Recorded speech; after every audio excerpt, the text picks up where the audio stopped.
While many U.S. voters welcome Trump's tougher border policies, his win puts migrants on edge.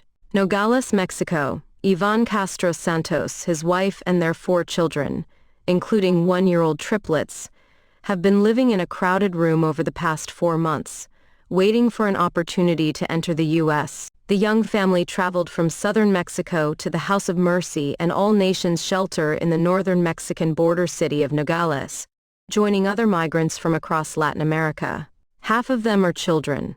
All of them have one objective: finding work and safety in the U.S. Castro Santos, 22, said he and his wife, Fatima Gonzalez Hernandez, 19, decided to leave Guerrero, Mexico, because of the crime and the risk to the children there. To protect them, he added in Spanish, looking at his young children.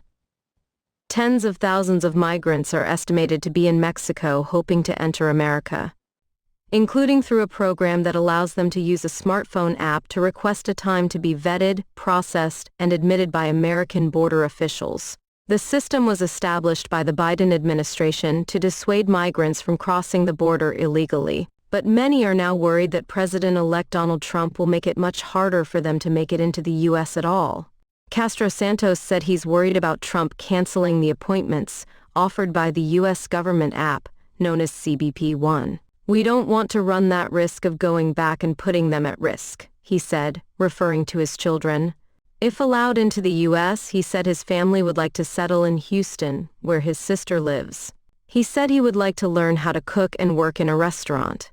Trump made tackling illegal immigration a central theme of his campaign, running on a platform of mass deportations, harsher asylum rules, and a reversal of the Biden administration's border policies, including the app-powered entry system used by migrants in Mexico. His immigration promises appealed to many American voters, polls show, including those living near the southern border. Ana Parada, who was born and raised in Nogales, Arizona, just miles away from the border with Mexico, said the main reason she voted for Trump was because of his stance on immigration. "I really saw the Biden administration being a little bit too lax on immigration," Parada said. "And having Trump back in office, I believe it's going to be a difference again." On the Mexican side of the border, the reaction to Trump winning was dramatically different. Luz Angela, a migrant from Bolivia, said she felt scared when she learned American voters had elected Trump.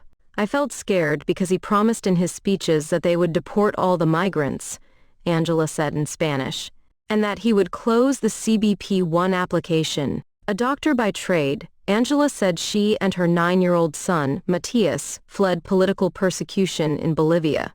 She said she was targeted by the government there after complaining about corruption in the hospital where she worked. Angela and her son have been waiting for a CBP-1 appointment for nearly 7 months since arriving in Nogales, Mexico. During her wait, she has volunteered as a doctor at the House of Mercy and All Nations shelter, treating fellow migrants. "What we're looking for is for an opportunity to improve our lives, but also perhaps improve the healthcare system over there," she said. "I really like helping people who don't have easy access to healthcare." U.S. officials worry that Trump's election will end the months-long lull in illegal border crossings, which plunged this year following an aggressive effort by Mexican officials to interdict migrants in President Biden's move in June to make most of those crossing into the country illegally ineligible for asylum. Larger numbers of migrants, officials have said, could be incentivized to cross into the U.S. unlawfully in the coming weeks, before Trump takes office on January 20. Alba Jaramillo, a Tucson-based immigration attorney, said Trump's win and the potential end to the CBP-1 system could prompt more migrants to cross the southern border without authorization, including along dangerous parts of the Arizona desert, where some perish trying to make it into the U.S. "They're desperate," said Jaramillo, the co-executive director of the Immigration Law and Justice Network, a pro-immigrant organization. "I mean, they have given up everything to come to the north." Anjali Patil contributed reporting. Netanyahu looks to revive his bromance with Trump. The Israeli leader lost no time in hailing Trump's victory as history's greatest comeback. "I'm not going to start wars, I'm going to stop wars," Donald Trump pledged in his victory speech. Israeli Prime Minister Benjamin Netanyahu and his right-wing coalition partners are hoping that doesn't apply to the wars in Gaza and Lebanon. They aren't finished yet, and their ultimate target is Iran.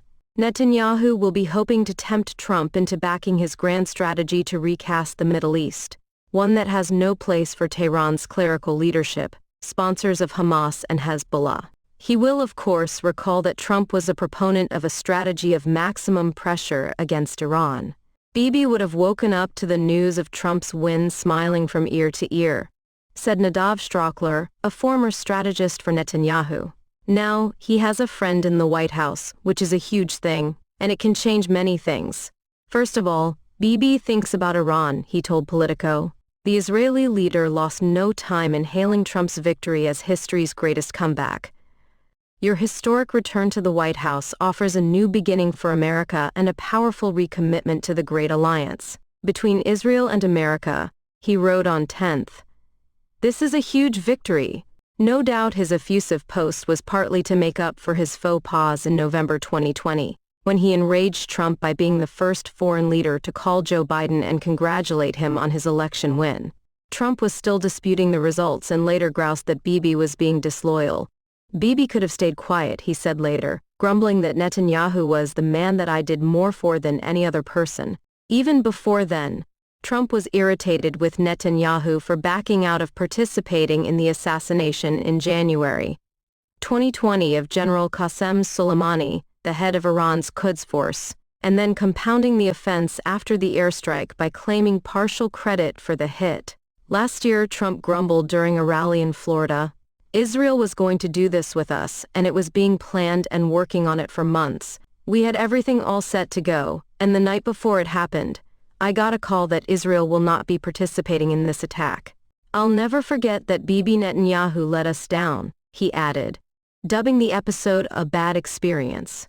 The Israeli leader has labored to repair those frayed ties with Trump, Strachler said. And he has been courting him with phone calls. Only last month, Trump bragged of almost daily conversations with Netanyahu, saying he has a very good relationship with the Israeli leader. He told a rally, Bibi called me yesterday, called me the day before. He added that Netanyahu wants my views on things. And he promised he would work very closely with Bibi once back in the White House. Despite the punchy line on stopping wars, Trump seems open to more Israeli action. The president-elect has also said Netanyahu must finish the problem in its war against Hamas. During the campaign, Trump criticized the Biden administration for opposing any idea of Israel striking Iran's nuclear or oil facilities in response to an Iranian missile attack on Israel. Lawmakers from Netanyahu's Likud party, as well as the far-right and religious nationalists in his rambunctious coalition, have been pushing for military operations to be maintained at full tilt until Hamas has been obliterated. They have also been dismissive of Biden and European demands for a day-after plan in Gaza, involving genuine negotiations for the establishment of an independent Palestinian state. During a visit to the U.S. Congress at the end of July, Netanyahu paid tribute to Trump, thanking him for everything he had done for Israel during his first term. That was a reference to the bonanza Israel received from Trump, including his decision to move the U.S. embassy from Tel Aviv to Jerusalem, his withdrawal from the Iranian nuclear deal, and his recognition of both illegal settlements in the West Bank and Israeli sovereignty over the Golan Heights.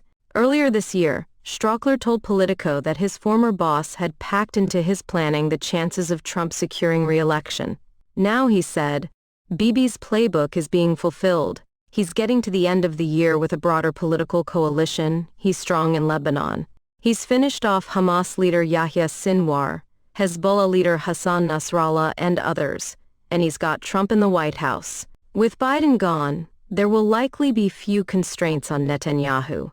Not that he or his aides reckon that Trump will always see eye to eye with Netanyahu, and will give him total free rein. Trump is always transactional and will put his interests first, and is highly unpredictable, said a senior Israeli official, speaking confidentially. But their thinking and instincts are much more aligned than Netanyahu's were with Biden, he added. While Trump's win was greeted with glee by right-wing politicians in Israel, the reactions from Lebanese leaders and the Palestinian President Mahmoud Abbas were much more subdued. Abbas congratulated Trump and added in a statement, We are confident that the United States will support, under your leadership, the legitimate aspirations of the Palestinian people.